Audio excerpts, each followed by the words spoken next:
And we are live and in living color, getting funky like a monkey, if you will. Pancakes and Power Slam Show, episode 329. Here we go.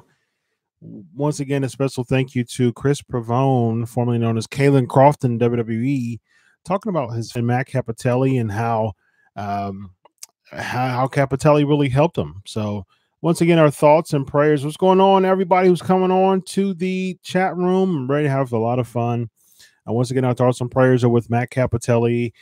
And that was really, really good stuff. Really good stuff to hear from Kris Pavone, Caylen Croft, as far as how Matt Cappotelli really helped him in his career. So, what's going on, Mayhem, Joseph, Mo, Phil, and everybody else that's coming on here on the chat room live.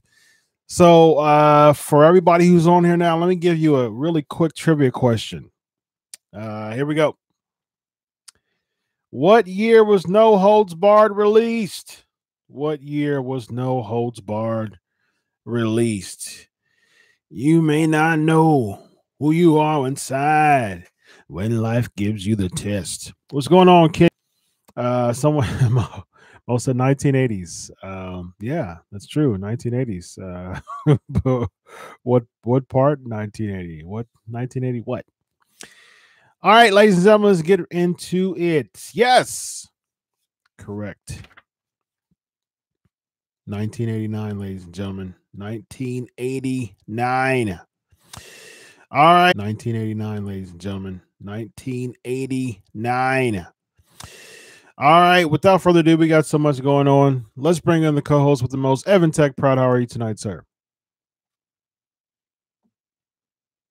How y'all feeling? Doing good, doing good, doing good. All right, without further ado, it's time. Let's get into the headlines, ladies and gentlemen. Here we go.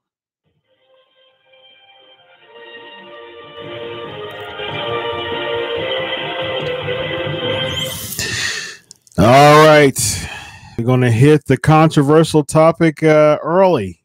We're going to hit it early. We're going to talk about the immortal Hulk Hogan.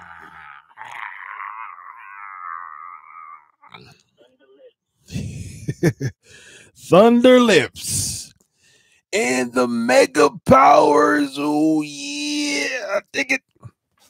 All right. So now that my voice is strained, Hulk Hogan. You can't talk like Randy Savage. Oh yeah. Ooh. You got to get some water after you talk like Randy Savage. If you're not Randy Savage. All right. So yeah. Oh, right. Yeah. I had Lanny Poff on the show last week, and but he's a good sport about it, though. At least he's. Thank you, Kenny. Kenny said, "I have a great Randy Savage impression." Oh yeah. Okay. So I'm already getting the questions. So we're going to talk about Hulk Hogan. So on the Wrestling Inc. Facebook page, I discussed I discussed it in detail as far as just my thoughts on Hulk Hogan. And yeah, so I'll say this. This is the repeated version of my thoughts on Hulk Hogan. And this is a synonymous of what I said a couple of days ago. So I forgive Hogan. I don't accept what he did. So that's basically the gist of my whole deal. I don't accept what he did, but I forgive him. I forgive him because we've all done our fair share of bad things in our day. It's offensive. It's repulsive. It's reprehensible.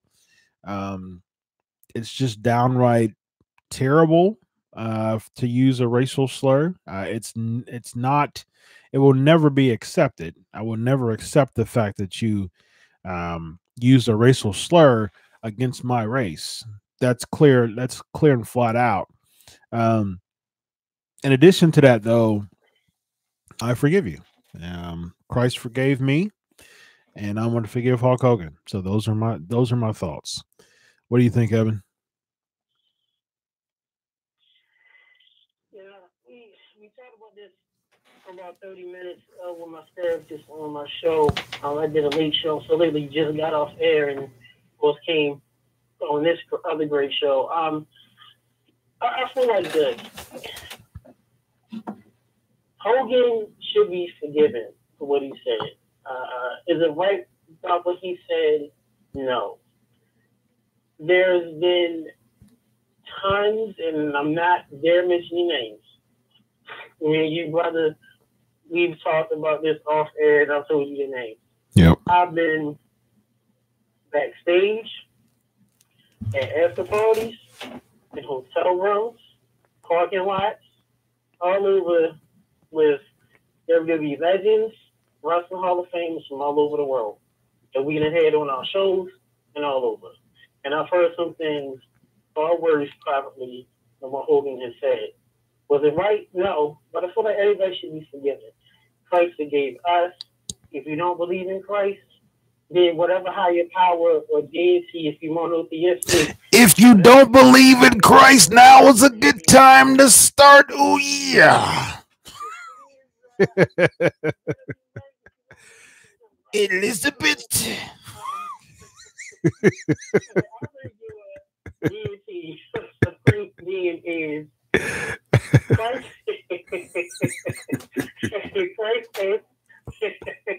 Elizabeth. Multiple times. That is shown multiple times. Yes. And I feel Hogan should have been forgiven. And I feel, Titus O'Neil, Echo walking out. It's like this. We all said things we wasn't supposed to say. Mm-hmm. We all have done things that we shouldn't have done. Even the great people, our great fans that's on the chat now. We all have done it.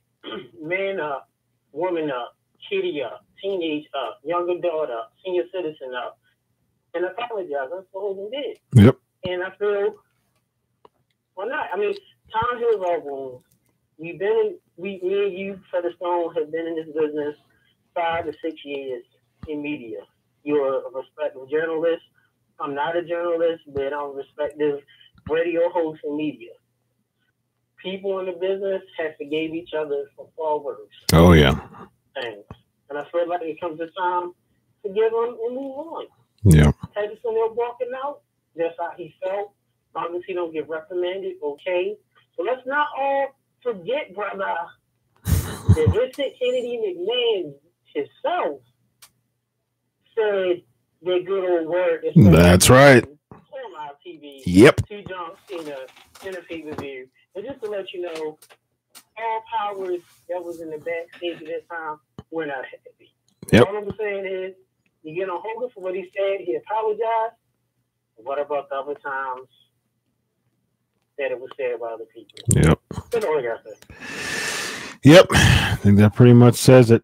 I think it's never justified of what he did, that's for sure, and make that very clear.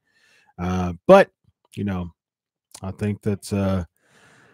think that Hulk Hogan should be back in the WWE, brother. I think, me and him were at odds with each other for a long time after the Mega Powers, yeah. But I tell you what, yeah, Hulk Hogan should be back in the WWE Hall of Fame, yeah. I'm happy that he's back because he's my brother, no matter what. Oh, yeah, dig it. Yeah. So that's my black machismo squared, I guess you could say. Jay Lethal does an amazing Randy Savage impression. Yeah. So yeah, there you go. All right, let's get into the Rock, as Vince McMahon would say. So he recently did an interview. The Rock. He recently did an interview. Macho Man always forgot Elizabeth had an H at the end. That's hilarious. I agree. Yes, he would always say Elizabeth. But the funniest part was when he proposed to Elizabeth.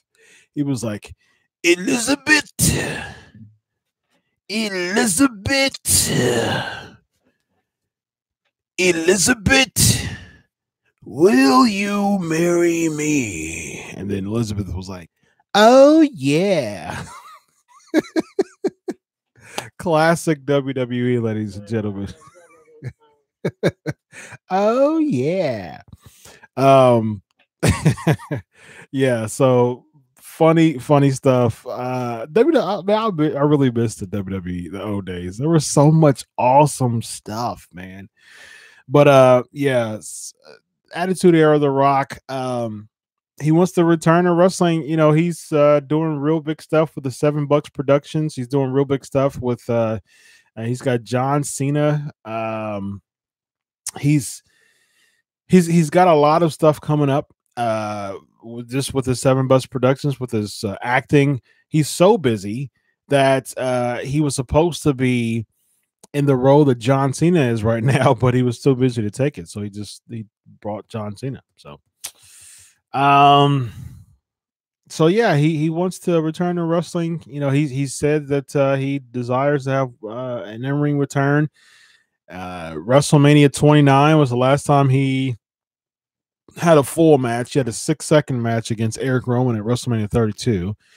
But because of his acting and things like that, 28, he tore his guts out, basically. He tore his abductors, adductors, had a hernia, and he just basically tore his guts out. And so as far as an actor and his agents and things like that, you know, they wasn't having it as far as as far as getting that together. So yeah, I mean, I would be fine with seeing Rock do a one-off. I'd be totally fine with that. People are saying got someone saying AJ Styles because he claims SmackDown is the house that he built. Someone else is saying Elias. So yeah, you know. Oh, okay. So Rob is asking, what's his role going to be? I think like it was before, like an ambassador role. He'll probably, what I can see happening is that either he'll host SummerSlam or he'll host WrestleMania. That's what I see as far as, you know, what he'll do for the WWE. Of course, you know, ambassador work, occasional appearances and things like that. Roman Reigns, got another person saying Roman Reigns, asking me who, in my opinion, I think if there's one match that he should be in, it should be Roman Reigns, hands down. I'm, even for the title, I'd be fine if it was for the title. Rock versus Roman Reigns, headline WrestleMania 35. Think of the box office for WrestleMania 35 if The Rock versus Roman Reigns was the main event. I mean, just from a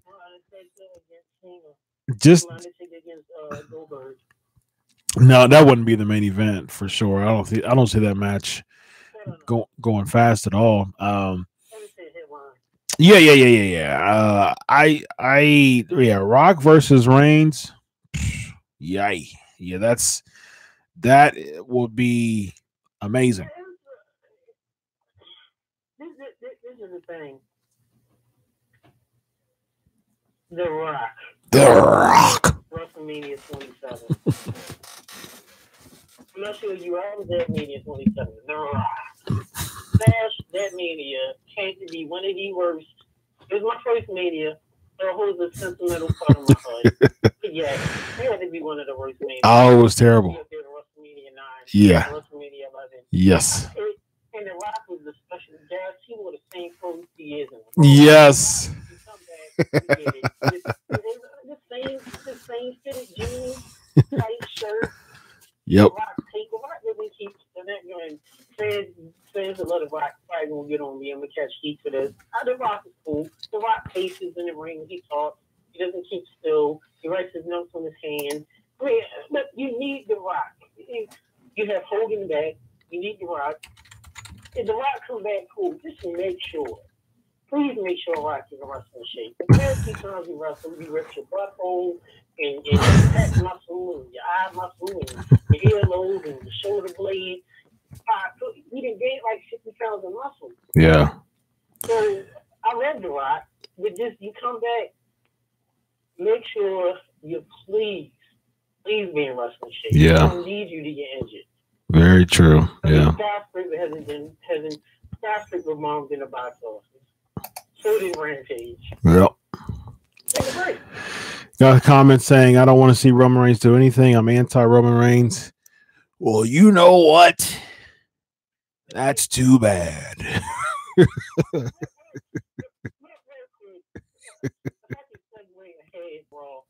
It's hilarious to me on the beginning of Raw. The first 20 minutes as usual.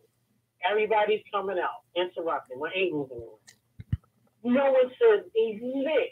Elias comes out, and Banner comes out, and Lashley comes out. This theme song is weird to me because I don't understand it. It's like complex.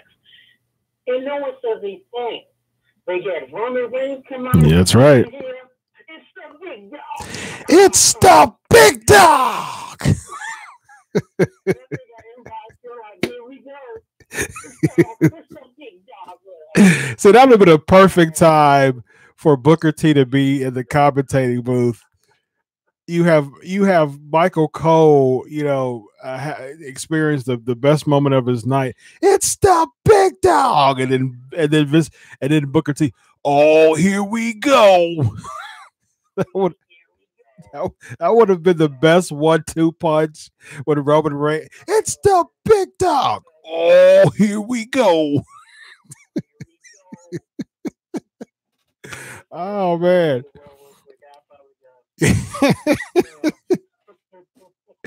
Nah.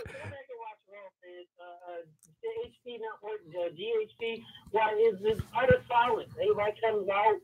Yeah. It's the big dog. Oh, here we go. Now I want Booker T on commentary. Now I wanted him on commentary. Period. But now I really want him on commentary because every time Roman Reigns come out, that's the 1-2 punch right there. Oh yes, absolutely. Oh, Don West is a good he's a really good promoter. That's his deal. Like, he's a really good promoter, but I could not digest Don West on the WWE. In TNA, yes, absolutely, but WWE, no. All right, so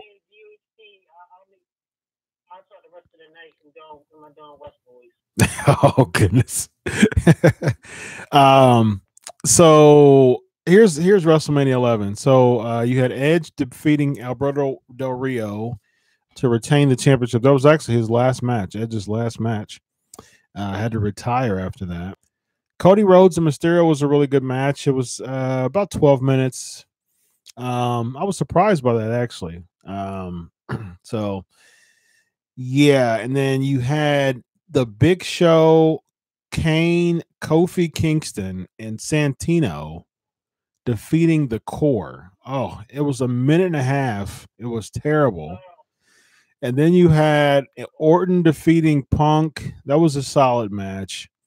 Cole defeating JR by DQ. Lawler by DQ with Austin as a referee. What is up with Austin having these terrible matches he has to referee? Undertaker defeating Triple H by submission. That was a really good match. That match was almost a half an hour long. And then you had John Morrison, Snooki, and Trish defeating Ziggler and LaCool, which was terrible. That match was a little bit over 3 minutes. What in the world? And then you had The Miz defeating John Cena. It was just a bad pay-per-view. It was just like there was nothing about this. Is what 27 was definitely had. It was definitely one of the worst WWE WrestleMania pay-per-views. Period. So, Roman is WWE's guy. Bottom line, WWE already gives you indie fans, SmackDown, and NXT. Raleigh, yes, I agree with you. Yeah, Roman Reigns. No matter what, if you like him or if you don't, Roman Reigns is the big dog. All right. Next trivia question. What year did Medusa dump the WWE Women's title in the trash on WWE Nitro? What year did Medusa dump? Oh, Brandon. Look at Brandon with the correct answer already. 1995. Isn't that crazy? 1995. 23 years ago is when that happened. Wow. I'm getting old, ladies and gentlemen. Yeah. Next question. Oh yeah. She was Medusa. And Alundra Blaze. Well, she was in AWA, and then that's when she really got big. Was in Medusa and AWA, but she was in WCW too. All right, next question. Who did Goldberg defeat to win the WWE World Heavyweight title? Who did Goldberg defeat to win the WWE World Heavyweight title? Now, I'm not saying Universal, and I said WWE. So I'm seeing people saying Hogan. Brandon, all right. Look, Brandon's coming in, and he's closing shop. Triple H, as William Regal would say. Triple H. A lot of people who are British, they pronounce their H's. They sound. They say this H sound, and then say the right Triple H. Someone saying, Brandon, your thumb game is on point tonight, bro. Absolutely. Yeah. All right.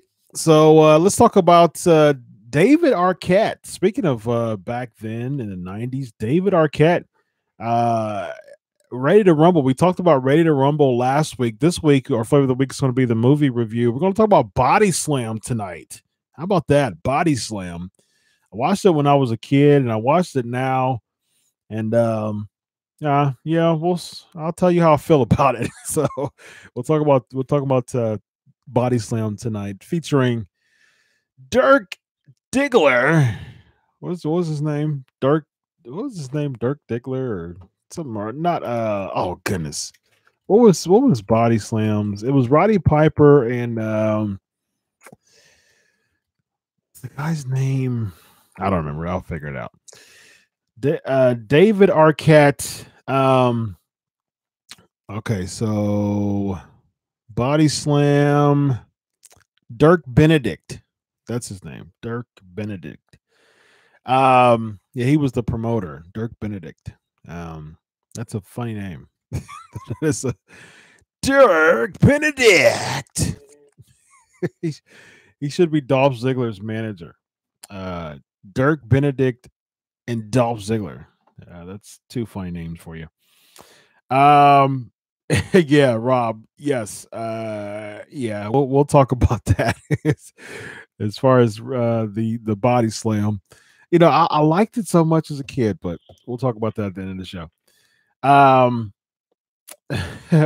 Sounds like a breakfast food special. Hey, can I get a let's see. Can I get a Dirk Benedict with the eggs over easy, please? All right, so David Arquette, heated backstage after he was hated backstage after winning the WCW World Heavyweight Championship. He had an interview with Sunday Night's Main Event, a really good interview, and he's 40? He'll be 47 this year in September, and won the WCW World Heavyweight Championship in 2000 on an episode of Thunder. It was taped. Not only David Arquette winning the title was controversial, but it was on a taped episode of Thunder, ladies and gentlemen. So So yeah, he he won it. He said that Eric Bischoff didn't have any say at that time. He was more of a talent in 2000. Vince Russo was he had the helm. He took the reins, and it was a Russo call. He wanted to promote Ready to Rumble. He thought that that was the best way to do it. Russo, he's never really been a mark for the business, really, unfortunately, you know. And it was just a prop for him, and that was his goal. He just wanted to, you know, he looked at the title. He's like, this is a prop to be used to make Ready to Rumble a very popular show. So, you know, yeah, you know, unfortunately, a lot of people didn't like it. And you know, he was talking about how he was hated backstage, and he was like, listen, I'm sorry, you know, but he also said, you know, if someone else was in his shoes, they would have done the same thing, which I agree with. I mean, I believe that, you know, if anybody else, if there was another actor at the time, if Jimmy King from Ready to Rumble, Oliver Pratt, I believe his name is, if he came, if they wanted Jimmy King from Ready to Rumble to crown people using a double axe handle and win the WCW World Heavyweight Championship, I'm sure that Jimmy King would be totally fine with winning the WCW Championship. It's really hard to, you know, say, oh, I'm not going to do that. I mean, if you're an actor and you don't watch wrestling at all and you're not a fan at all, you know, saying no would make more sense because you don't want to like have major heat with the boys. But Arquette was he was a wrestling fan, so you know, that's that. Rob is saying, how was Dave Arquette different than Nicholas this past Mania? That's true. You know, it's a prop. At the end of the day, it is a prop, but at the same time, of course, we're big wrestling fans. We didn't like it, but after listening to the podcast, well, the difference, Rob, is that one was an adult and the other one was a minor. So I guess that is a big difference. Multi Apples was asking, which is worse, David Arquette winning the WCW World Championship or the finger poke of doom? I'd say Arquette, really, because at least you had two established world champs with Hogan and Nash with the finger poke of doom. But Arquette winning the title was just yikes. But after listening to his interview, you know, you talk about, I guess it's the podcast of forgiveness. I forgive David Arquette. And I'm on his side now because he's almost 50 years old, and you know, he wants to return. I mean, he's returned to wrestling. He had his first match against RJ City for championship wrestling from Hollywood last weekend. This past Sunday, same day as Extreme Rules, and I mean, he's 47 years old. He came back almost 20 years later because he actually wants to wrestle now. He said he bought a wrestling ring. He has in the back of his yard, in his backyard now. He does BJJ. He does a bunch of training, and you know, he went to Santino Brothers School. So I mean, he's making some moves. I mean, I can't be upset with David Arquette now because he's really legitimately wrestling now. I mean, doing all the training and doing all the character work. He's an actor. He's a famous actor. So that's one of the perks of being an actor. You know, you kind of have a one up as far as just developing a good character. And David Arquette has that. I mean, now he's officially in the community of professional wrestlers. It's his choice to do it. He could be making a bunch of money acting again. I mean, still, he's been acting for 20 plus years. He could have been making a bunch of money continuing to act, but he made the decision to risk his body. You know, at almost 50, starting to wrestle is tough. I mean, people usually end their careers, and he's really starting his wrestling career. I mean, you really can't count just, you know, he had like 4 matches in 2000, and he had one in 2010. He was in WWE, and he teamed up against Alex Riley against Randy Orton, but he didn't do anything. He just stood there in the corner, and then at the end, Randy Orton gave him a power bomb through the table. But he really he's had 5 matches in an entire career, and and now he's really starting his wrestling career when people end it. So I gotta give him props, man. I'm sold on David Arquette now. I think that it's a good call from him. I think it's a good deal. I'm excited to see how his wrestling career develops at almost 50. At nearly 47 years old. I'm sure it's not going to be long, but if he feels that he's in wrestling shape and he can go a few years, listen, I'm for it. Win an indie title or two, or just kind of be in the indies. If ROH want to grab him, or Lucha want to grab him, he has a namesake, and he'll have wrestling background and actually some actual matches under his belt now. So David Arquette has my vote. I'm for it. Go ahead.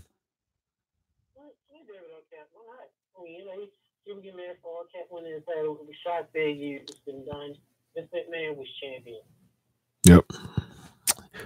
Joe was asking, didn't DDP start wrestling when he was 35? Yeah. So had a late career himself. He was a manager for a while, and he started, I think, was he like 42 or something like that when he first won the WCW World Championship? He was in his 40s. I remember you said that in the interview. Yeah, in the interview that I had with him, he said he was like 42 or 43 or something like that when he first won the championship. So, people, it's very uncommon. Very few people have won their first world championship in their 40s. So, I give it to him. All right, here's the next trivia question. Fill in the blank. My name's blank, and I love to fight. Fill in the blank. My name's blank, and I love to fight. Jason, Multi-Apples, Brandon. My name's Finley, and I love to fight. That theme song was pretty cool, too.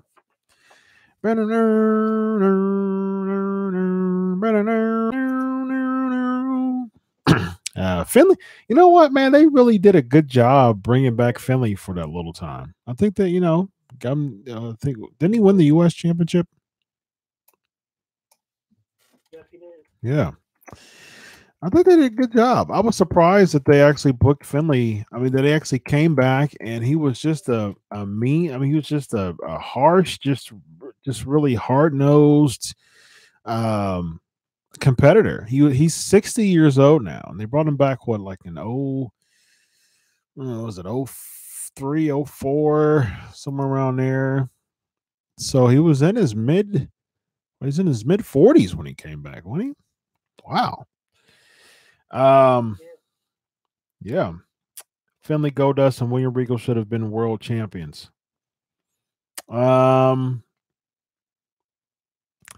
don't know in the WWE. I don't think they pushed them enough, honestly. Let's see. He came back in 2005.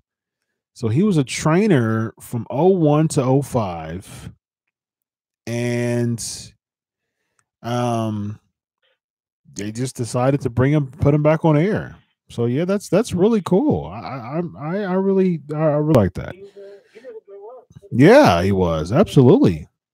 So he was 47 when he came back. He was almost 50 years old. Wow, 47 years old, and then he won the U.S. champion. He won the U.S. title. Let's see, because he was released in WWE as a personality. Then he came back like a year later. They brought him back as a producer. So he won the U.S. title. Yeah, that's I love seeing stuff like that, man. Just that they having a comeback, and he was great too. He was really good in the ring. Still had it. It was real sharp. Still very sharp in the ring. It just really goes to show how good he was as a performer. He won it July 11th, 2006. He had it for about a month and a half. So in 2006, he was 48 years old as the United States champion, man. That's really cool. I think that's really cool. The good matches he had for Regal and Benoit. I mean, the matches he had with Lashley when Lashley was MVP. Yep. I mean, Hardy, he had bragging matches. Oh yeah, absolutely. So Finlay, I don't think he should have been world champ. U.S. champ was really good for him. Almost 50 years old. William Regal, I don't think they pushed him enough. Goldust, on the other hand, I think he could have had a world championship run. He mentioned that recently too, that he wanted to be world champ. He still wants to be world champ. I don't see that happening, but I think that he could have had a run. Someone else is saying MVP should have been world champ. I agree. I think MVP should have been world champ. I definitely agree with that. Does Taka Michinoku deserve to be in the Hall of Fame since most use his finisher? No, I don't think so.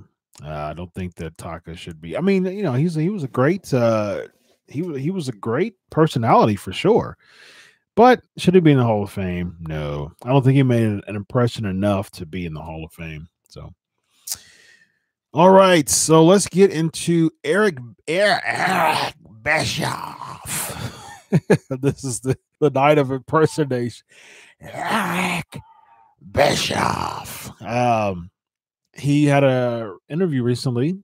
I believe it was Lock Up podcast on Sky Sports, and he's considering returning as a WWE manager. Now he's, it was just kind of like talking. They were just kind of talking about it. It wasn't nothing huge, but he said that he doesn't want to come back as a general manager, which I agree with. But he also said, like, hey, he wouldn't mind coming back as a manager to someone who needs a little bit more work with their mic skills and to build someone who's still polished in the ring, but kind of unpolished in on the mic and the character. Wild Boy said, you and Bruce in a room doing a voice off would be hilarious. I think I'm gonna put you over tonight, ladies and gentlemen. I think Wild Boy has the quote of the night. Congratulations. What's going on, Lexi? Glad to have you tonight. Yeah, I think that both of us, first of all, he would go do his Dusty Rule. He would do his Randy Savage and say, you know what, I think you and I, Dusty, should have a match tonight. And then Dusty would say, yeah, you know what, brother, I think, baby, we should have a match tonight, you and I, baby, for the NWA World Heavyweight Champion. And then Vince will come in and say, well, you know what, Dusty? You're fired.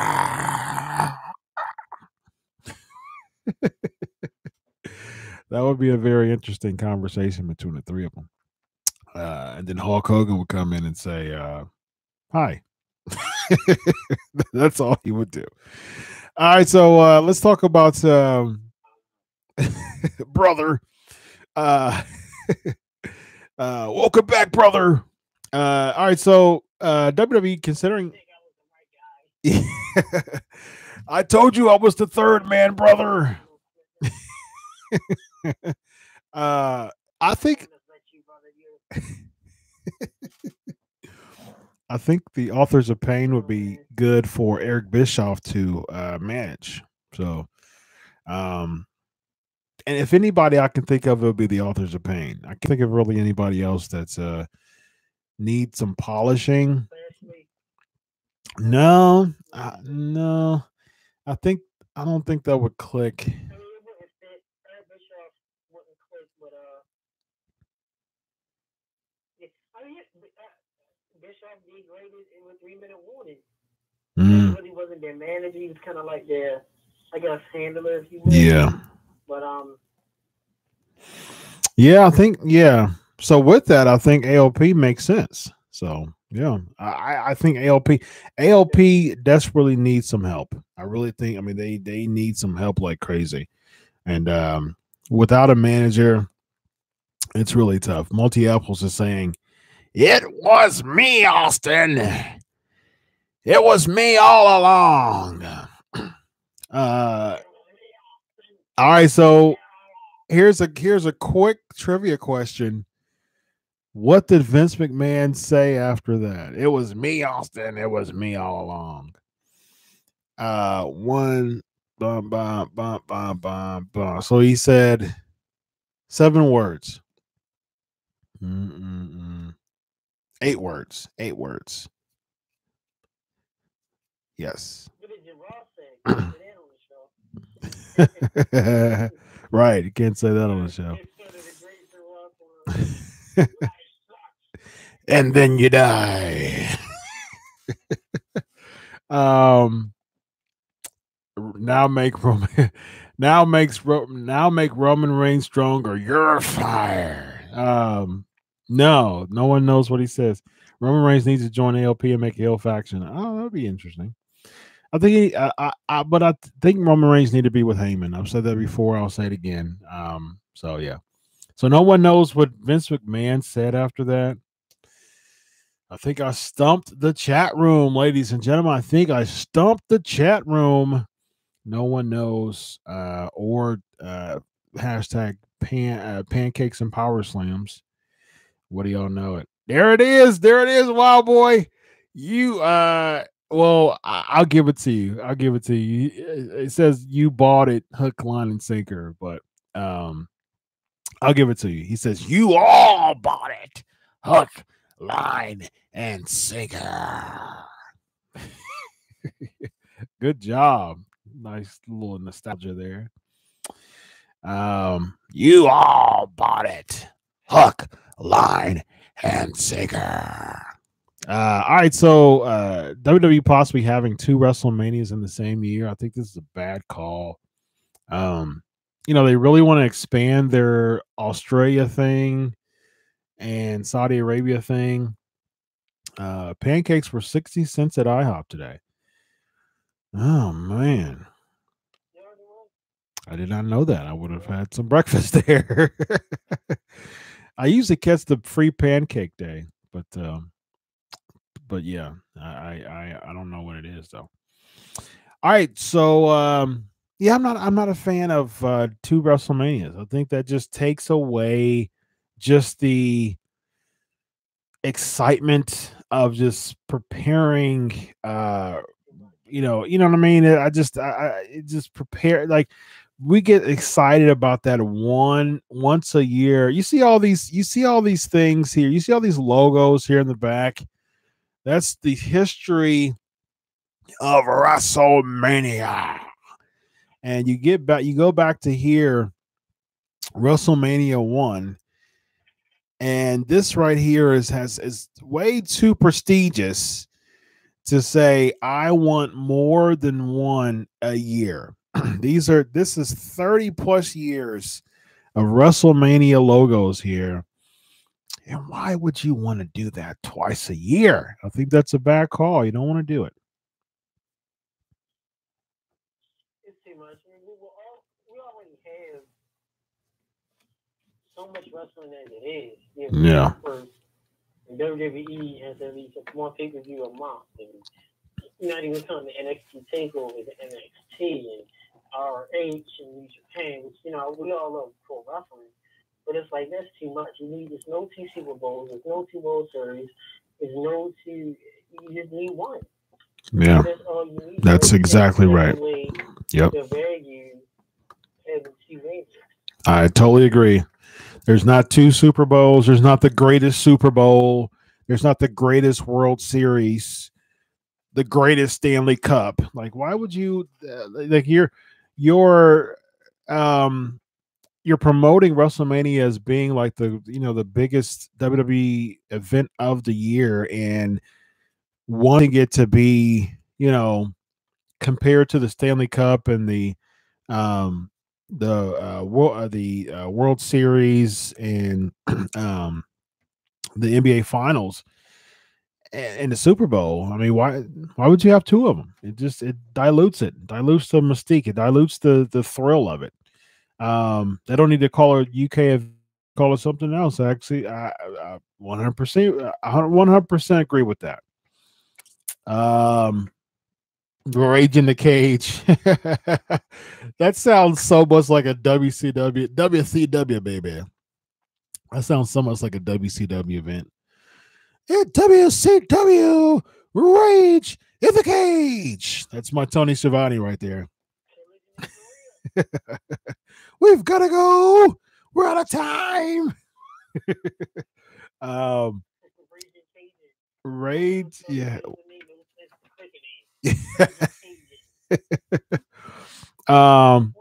Yeah, Rob, they are talking about bringing back Halloween Havoc. So yeah, that would be. But the thing is, they not.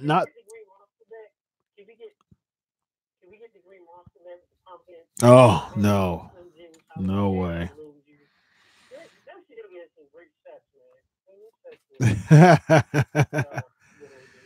Didn't WWE have Rage in the Cage though? I think they already had a Rage in the Cage. Let me check and see. It was a game. Rage in the Cage.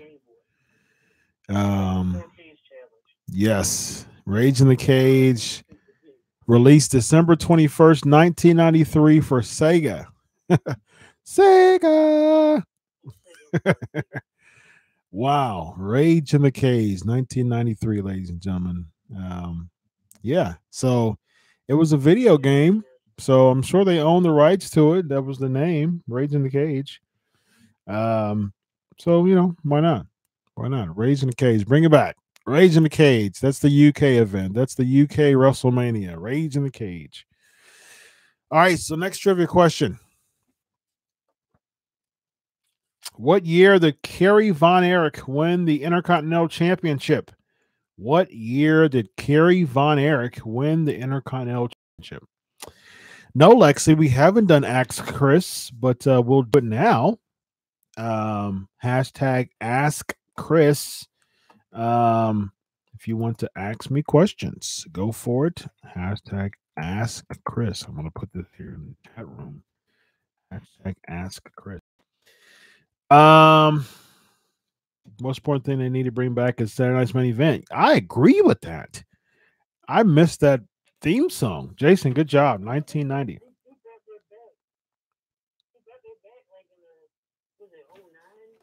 Yeah. Yep. Yeah. That's when Shawn Michaels was feuding against the Spirit Squad, I think. So yeah, they were. Yeah. Yep. Yep. Man, I miss the Saturday Night's Main Event theme song. Bum, bum, bum, bum, bum, ba, da,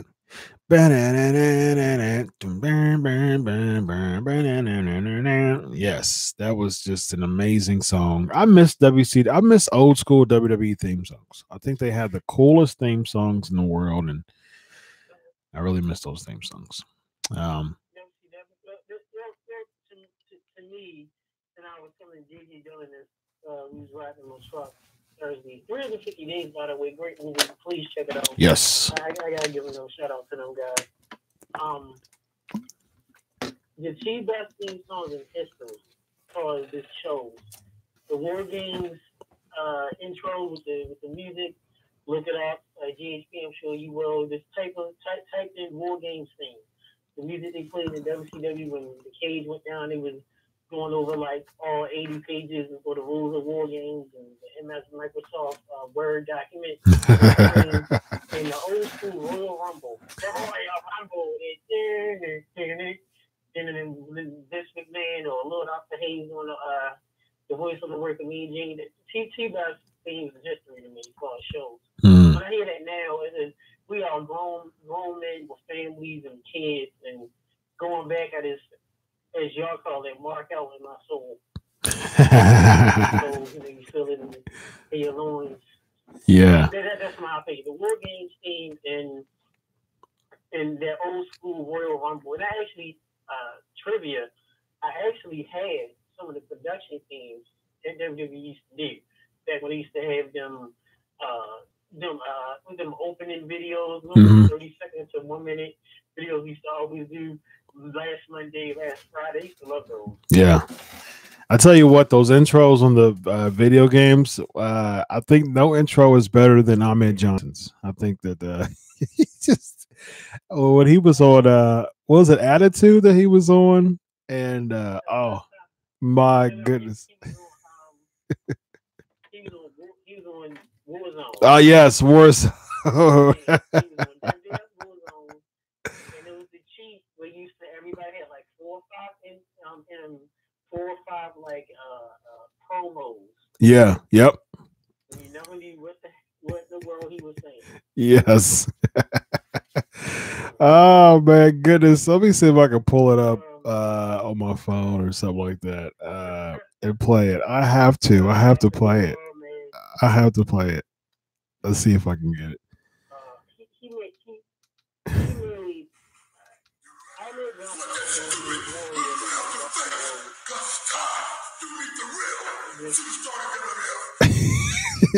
You with the real true star WWF.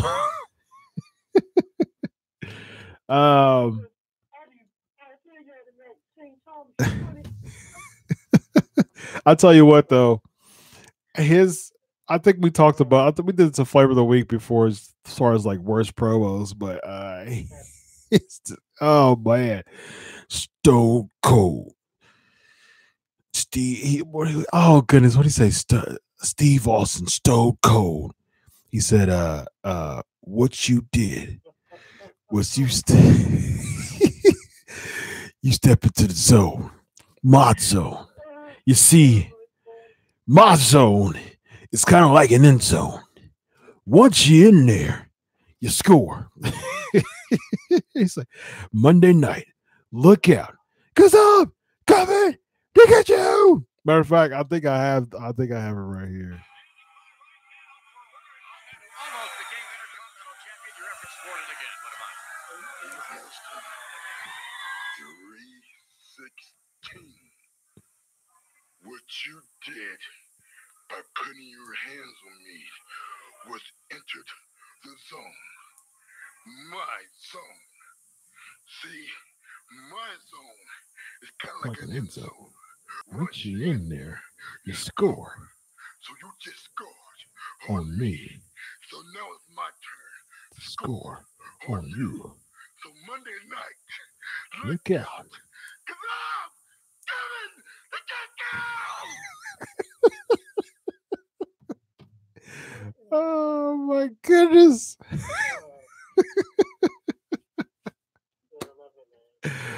Wow, ladies and gentlemen. What a terrible promo. And the funny, his face was even better at the end. It was. Oh wow. As a matter of fact, I got to show him.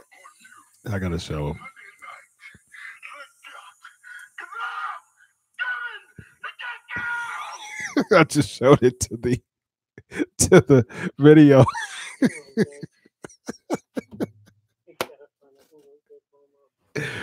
Oh my goodness. Ahmed Johnson, ladies and gentlemen. There you go. Grusha said Ahmed Johnson should have been WWE champion. I agree. I agree. I think he had the only thing was I think they pushed him to the moon, and then he kind of under-delivered. I was a big Ahmed Johnson fan back in the day. I was a huge Ahmed Johnson fan. All right, let's handle some of these Ask Kris questions before we get to Raw and SmackDown review. Actually, before we get to, we're gonna talk about Extreme Rules too. All right, Ask Kris from Lexi. I'm not sure if you addressed the Hogan return, but I'm interested in your perspective. His recent report statements at Extreme Rules. You believe he is truly remorseful? Yes, I do. I said at the beginning of the show, as an African American, as a black man myself, who liked Ahmed Johnson back in the day, I don't accept what he did. I never will, but I forgive him. So, as Christ forgave me, I forgive Hulk Hogan. So those are my thoughts. Do you think Multi Apples is asking, do you think CM Punk and AJ Lee will ever return to WWE? Do you think WWE will bring back Enzo Amore and Big Cass at some point in the future? I think WWE's more than willing to bring back CM Punk and AJ Lee, and I've said this before. I don't think it's a WWE issue. I think CM Punk would be too stubborn to come back. So I think that Vince McMahon would be more than willing to extend the olive branch and bring CM Punk for sure. Absolutely. I definitely see. I highly see Enzo and Cass coming back at some point. Not for a while because they weren't. I mean, they were expendable, unfortunately. But we'll see. I see Enzo and Cass coming back before Punk and AJ.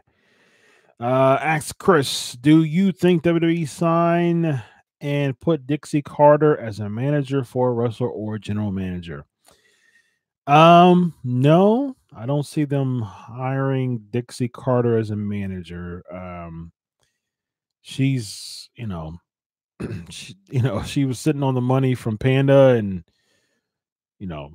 making a lot of money as president for TNA. Unfortunately, TNA as a whole was just doing very poor financially, unfortunately. But no, I don't see Dixie Carter as a personality on screen at all. She doesn't fit the look. She's like 50-some years old. How old is Dixie Carter, by the way? I think she's like in her mid 50s now. So that wouldn't be a good idea at all. Hashtag Ask Kris. Hashtag Ask Kris. Dixie Carter. She was born in 1964, October 6, 1964. So she turns 54 this year. So yeah. Brandon is asking, ask Kris, do you think Shane returns as a heel? No. I mean, eventually perhaps. I can see a match between Shane and Daniel Bryan down the line. I don't see Shane as like a big thing as far as personality wise. I think he'll keep the commissioner role. I think he's just strictly a talent. So I think he wrestles I think he's booked to wrestle like once or twice a year. So I can see him competing at Mania. I think he'll get a lot of pops when he comes back because he's been out for a while, for about 3 months. And there's not really a point to use him. It'll probably be Shane and Paige, kind of working as a tandem.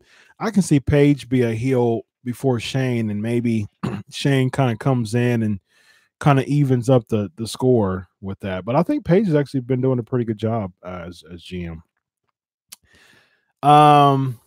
Vicky Guerrero was an old GM. No, she was in her 40s. She was in her 40s when she was a GM. In her 30s, actually. Vicky is she was in her 40s, I believe. Now she's in her mid 50s, if I'm not mistaken. But she was in her 40s as GM. She wasn't 54. Vicky Guerrero was born in 1968. So she's 50. She turned 50 this year. So she was GM in her 40s. She's been retired for a few years now. So late 30s to mid 40s is when she was GM. So she still got about 10 years. Dixie Carter still's got about 10 years on her as far as GM. Okay, let's address a few more of these Ask Chris questions. Kenny's asking, do you think Brock would interfere in the Lashley Reigns match next week? I do not think so. Nope, I don't think so. I think he's scheduled for SummerSlam. He's scheduled for the Raw after SummerSlam. I don't see that as a triple threat. I see Reigns winning, and they setting up for Reigns and Lesnar. He might come, I say, probably a time or two before SummerSlam. So there's 5 weeks. There's like 4.5 weeks before SummerSlam. He'll probably come one of those times, perhaps, but I don't see him coming at much after that. Wild Boy's asking, can you explain how G1 works? Sure, I can explain how G1 works. All right, so you have an A block, you have a B block, you have matches within the A block, and then you get 2 points for winning, 0 points for losing. I think you get 1 point for like a non-pin or submission, something like that.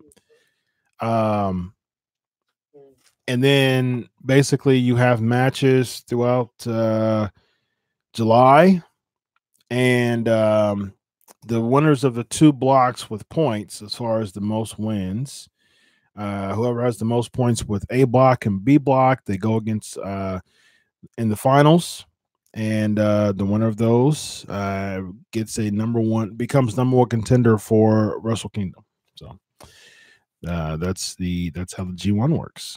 It's a really good concept, actually. G1 Climax.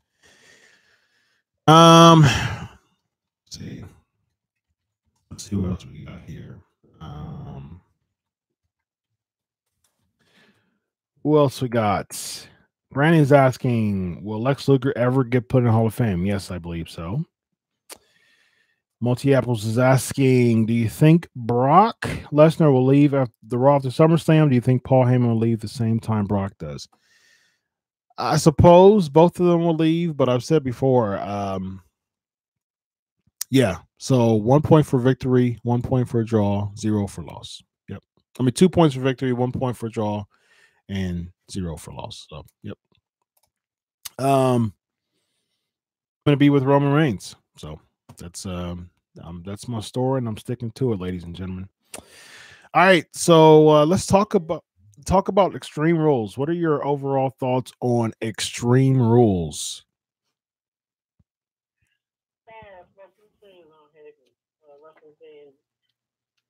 Don't take this personal. Our fans listening, this isn't you. Don't feel no type of way. Wrestling fans are despicable. Don't know what you want. Pittsburgh hijacked the show. I was laughing at you and I, as you said, we were sitting at Mania with the beach balls. And at first it was funny, but it comes to a point where it's just overkill. Yes. It's cool, fans, you can hijack a show. It's cool, you can do something random.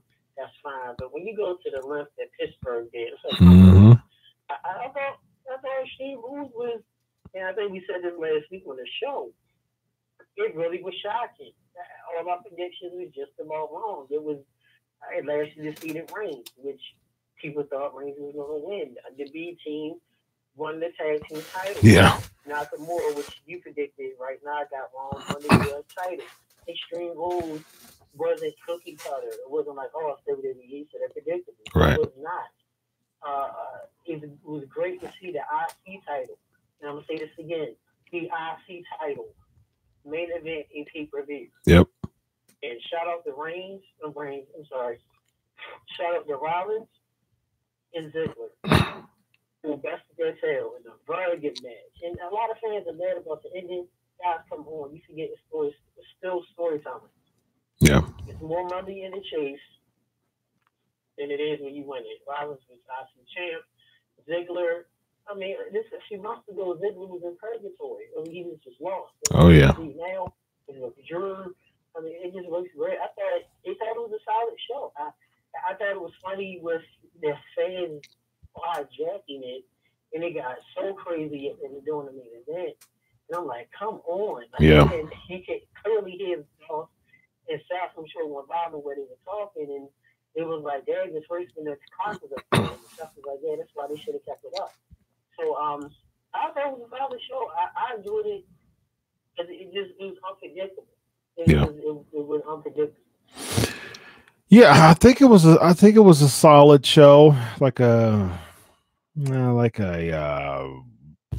C plus B minus type of deal. Yeah, probably C plus. I think it was a little above average, and but I mean, from a it wasn't predictable. That's what I do appreciate, and that's what I like to see. I liked, I'm Reigns and Lashley are two of my favorites in WWE. So either one of them winning worked for me. So it was good to see Lashley win. And like you said, I mean, it wasn't a predictable pay per view, so that's what I appreciated. And I was glad to see the IC title main event too. I mean, that's really cool. The only bad thing about that is that it just continues to diminish AJ Styles. But yeah, I think it was solid overall.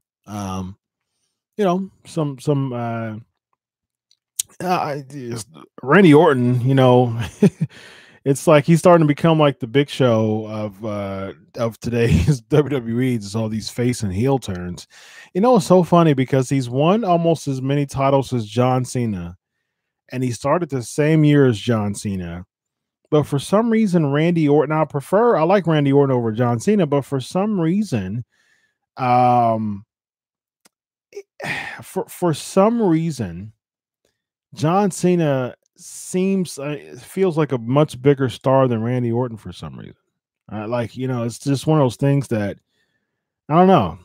Maybe because even before he went Hollywood, it just seems like John Cena was a much bigger star. And I think Orton's been champ like 13, 14 times, something like that. And 16 for yeah. So he's just only like 2 or 3 reigns below Cena, and he's younger than Cena. He's 37.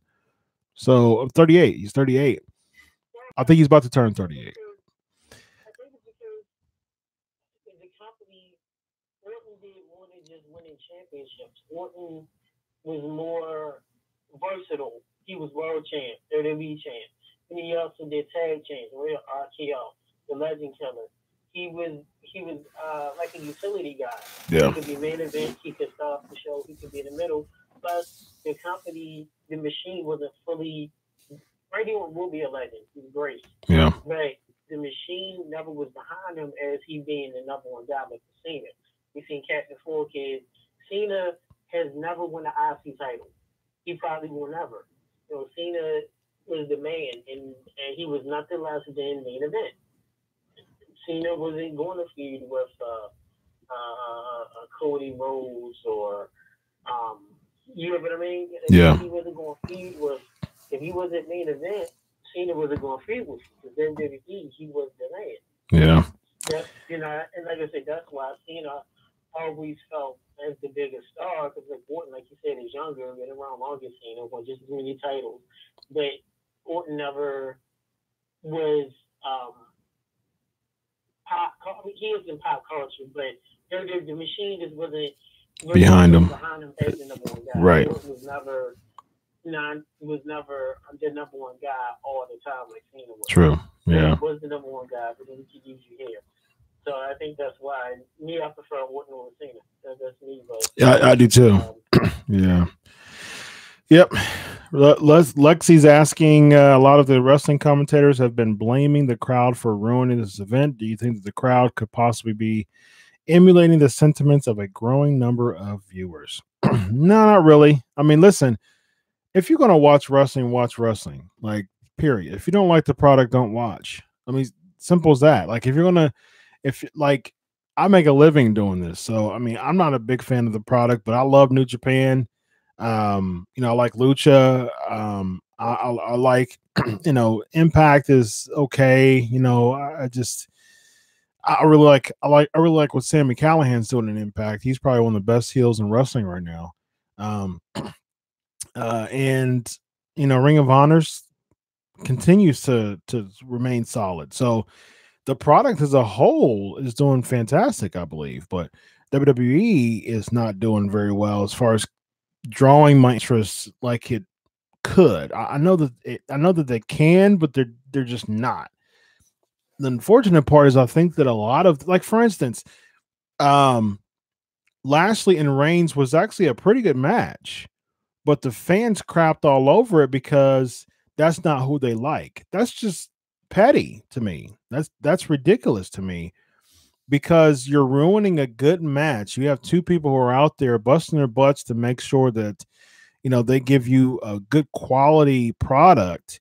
And just because you know, are acting like a little baby, you're not going to pay much interest. And it's funny because AJ and Rusev was slower in the beginning too, but they were all on that match. But Reigns and Lashley were slower in the beginning, and they didn't want anything to do with it. So it has nothing to do with the style of matches. It just has to do with, you have a fickle crowd nowadays who is selfish and stingy and say, hey, if you're not pushing our guy, whoever our guy is, which is now Rusev, you know, we don't like it, and we'll just crap on everything else. And it's like, to me, those are the fans that don't really appreciate the product as a whole. So let's see, we got a couple more before we address just Raw and SmackDown as a whole. We'll just do grades for them and just real quick thoughts.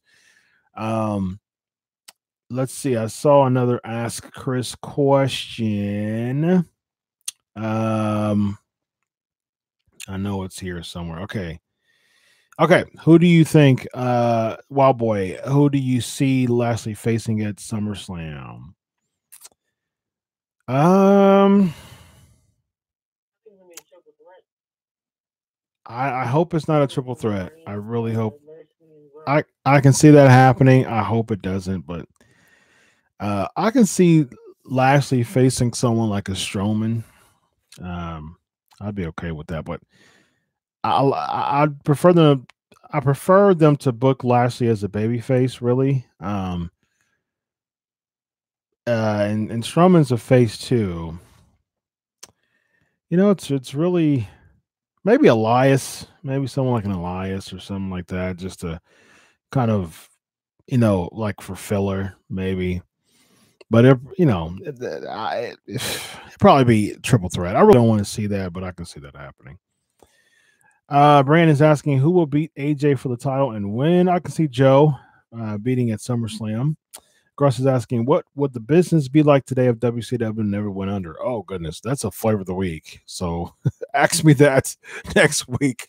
We'll make that a flavor of the week for next week. I'll write that down. What would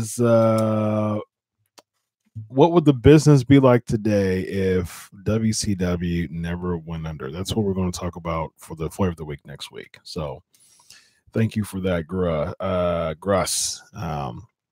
What would the business be like today? The business be like today, baby, if WCW never went under. All right, so that's what we're going to talk about next week. So stay tuned for a thorough analysis on that question. Multi Apples, if and when do you think Owen Hart will be inducted in the Hall of Fame? I say about 2 years. You only have like one posthumous induction every year, and I think the posthumous induction will be Vader next year. So I think Owen probably 2 or 3 years. All right, what grade would you give Raw, Evan?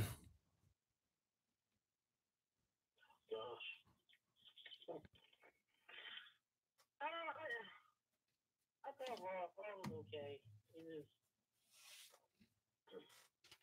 Raw's predictable. You coming down, okay, T-Show was right matches. All right, so it's going to be Lashley against Reigns next week. Yeah. Joseph says B plus. What? Go ahead. And I'm not down in WWE. We left WWE for what they are. Is you watch it enough, you just look at it like, okay, well, triple threat match Lashley against Reigns. I already knew it. Yeah, it was predictable. I knew they want stuff coming up. I just knew, okay, triple threat match Lashley against Reigns. Yeah. It was predictable. I mean, I always thought it was okay. Right, predictable. It was okay. I'm sorry. That was just average. Nothing really. It wasn't. I've seen worse roles. Yeah. We don't sure seen better. So, I'll say C minus. That'll be my grade, a C minus. Yeah. Average. Why was Angle smiling when Drew McIntyre came out? When McIntyre said, Who was smiling? had this big old smile on his face. Angle.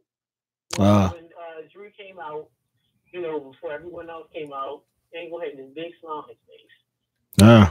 Very interesting. I was like, okay. Yeah. Like, people do something with Angle, please. I mean, you love Angle. He's such a jelly bag. It's like, yeah. come on, Angle. Like I said, I'll give it about a C minus, slightly below average. Just because it was predictable doesn't necessarily mean it was bad, but the matches, the two main event matches were pretty good. I will give it that. They were pretty good, but I don't really care about Mojo Rawley versus Tyler Breeze. So I see D, 2 out of 10, which is a 1 out of 5, which is 20%. So that's an F. No. C minus, D, D. Yeah. So C's and D's is what I see mostly. This is what fans know. During WCW's dying days, when it was on life support, in the year 2000 and 2001, they still had double the ratings that Raw had now. Yeah, that's sad. WCW was getting 3s and 4s. They were getting 3.0, 3.1, 3.5, even on their bad years. And that was low then. And they still got more viewership. When was the last time Raw even cracked the 2.5?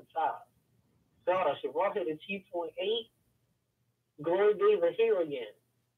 I don't think they've even hit a 3. I think in the past 10 to 15 years. I could be wrong. I know. Yeah, they've hit 3s. They average. Yeah, they've averaged a 3. But yeah, I know when Batista came back, when Brock debuted at the Mania the first time, and Sting, the Monday after Sting debuted, I know some of those were like some of the highest rating segments. I don't know if they hit 3s, but yeah, they hit 3s. They've been averaging. They've been hitting 3s often, low 3s, but they've fallen to the high 2s recently. They've still managed about 3 million viewers. Let's see. We got Brad is asking, why do you think Orton is attacking Hardy? All right, so with that, everybody give your grade for SmackDown too.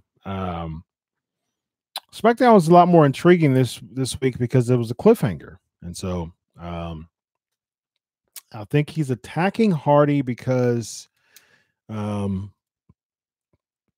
he ate his sushi backstage about 7 years ago, and he never got an opportunity to get back at him for eating his sushi, and so that's what happened.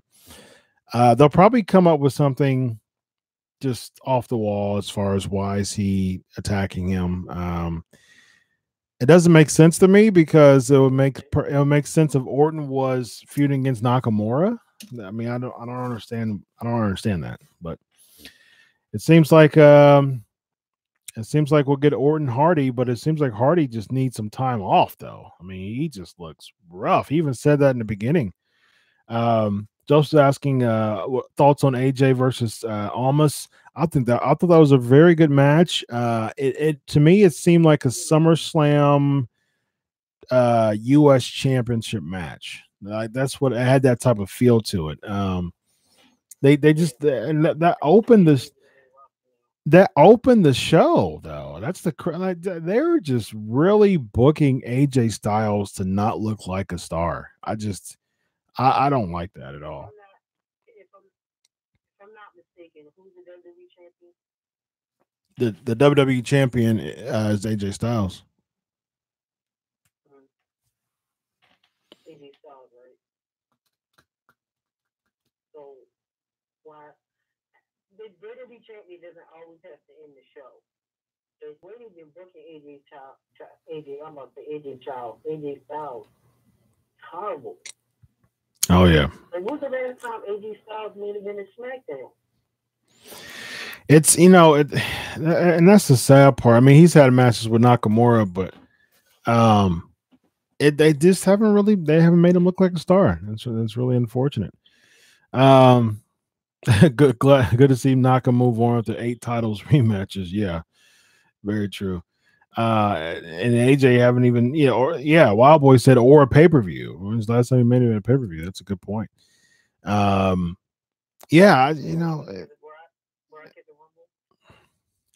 You said Brock at the Rumble. He went against Brock at Survivor Series last year. No, it was Survivor Series because yeah. That was the last time he made a visit. No, but I think the Raw Survivor Series was the main event though. I don't think they main event. Let me check and see if they made. I think the Raw match was the main event.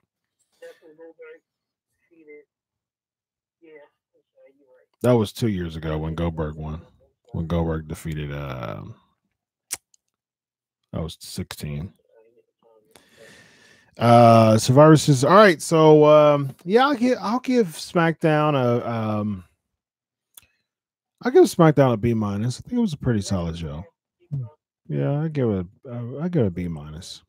I think there's some good points on it. There was some saga to it at the end, so I'll give it that. Samoa Joe seems like they're building him to be like a monster heel.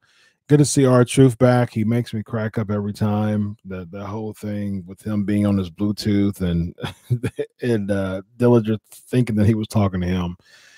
Just subtle stuff like that is just funny to me. All right, so let's talk. Can we add R-Truth real quick to the Caylen, Cena, Undertaker, the Untouchables, where they just show up for whatever show they want? No, he got drafted at the shakeup though. He's been there since April. He just he just hasn't been there much. The Raw match did main event did main event Survivor Series last year. Yeah. All right.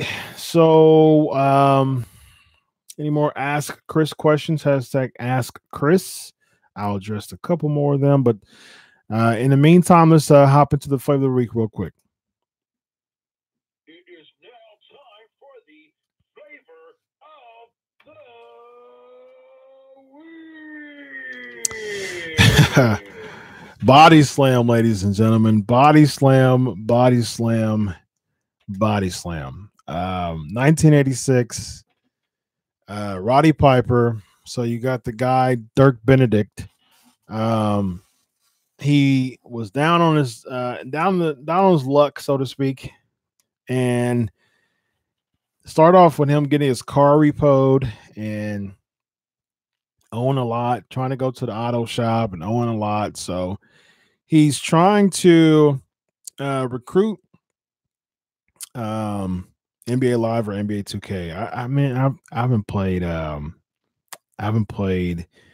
NBA Live or 2K in so long. I haven't been a gamer in probably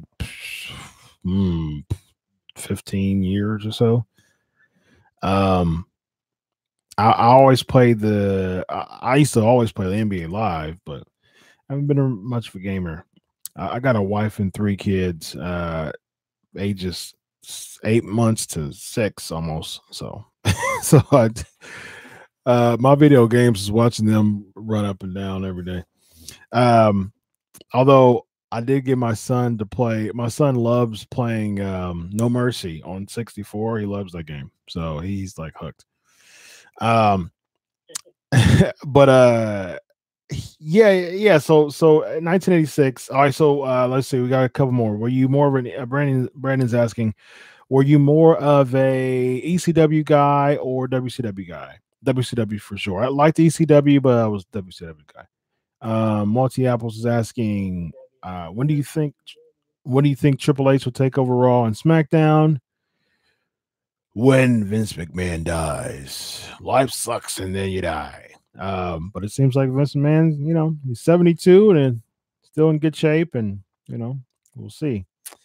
Rob is asking, funeral parlor or Brother Love show? Good question. I think Brother Love show was more popular.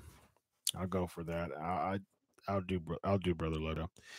All right, so I watched Bodyslam years ago, and for some reason I really liked it. I was a big fan of Bodyslam, and it was a really cool type of movie to me because maybe it was fun. Maybe because it was a wrestler into it. Maybe because a wrestler was in it. Piper was in it. Maybe because I was so infatuated of a wrestler being in a movie that I liked it at that time. But man, I'll watch it 32 years later and I'll say, man, it was rough to keep up with. It was like, man, it was tough. It was tough to really follow the plot. I mean, like you got Dirk Benedict. Yeah, Ric Flair made an appearance, Jason. I had that in my notes actually. Ric Flair made an appearance. It was cool to see Barbarian in a big role. I think that was pretty cool in 1986. But I mean, Lou Albano was in a big role, so that was pretty cool too. But it was really tough to follow, like the plot, and like it was about Dirk Benedict being kind of down on his luck and hiring and managing. Oh goodness, what was his name? Tonga Kid, I believe. Yeah, and Roddy Piper, and so he made them a tag team. He wanted to make them a big tag team. Then you had Axe and Hammer, the Cannibals, and so yeah. Rob is saying Flair, Bruno, Blassie, Alpha, Sika, Barbarian, Star-Studded if you're a wrestling fan. Yep, I agree.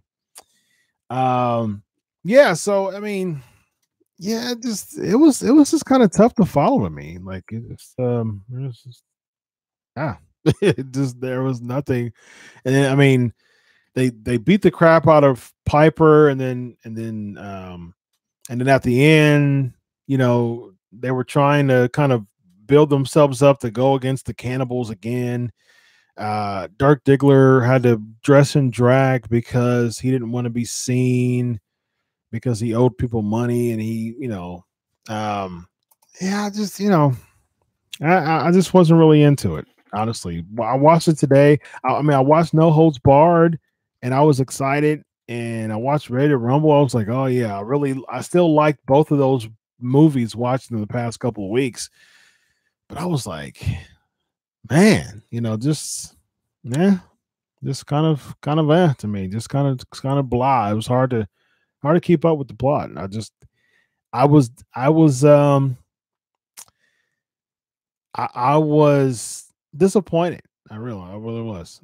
Funny though, Piper faced Tonga Kid back in 1984, 2 years before the movie came out. So, and in this movie they were tag teams.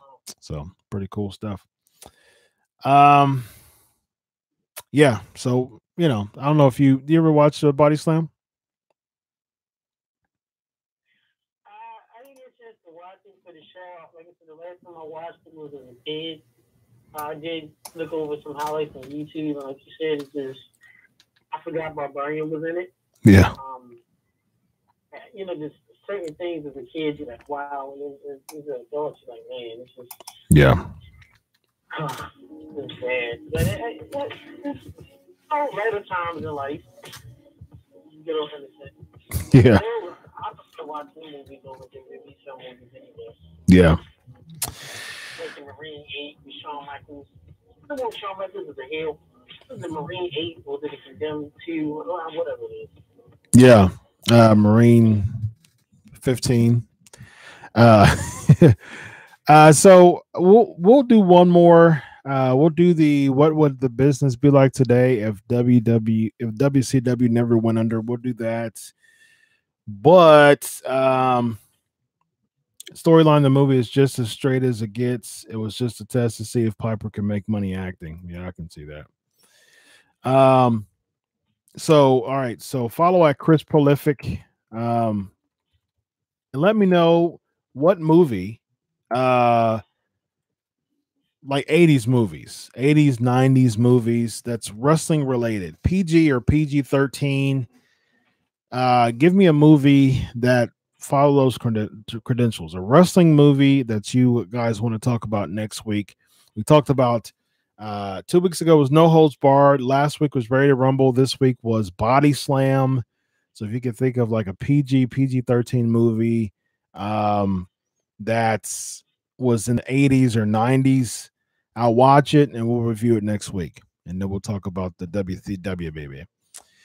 All right, ladies and gentlemen, a couple more Ask Kris questions. I'll throw in one more trivia question before we go. We got an Ask Kris question. No, I did not see the 1970s version of The Wrestler. No, I did not see that.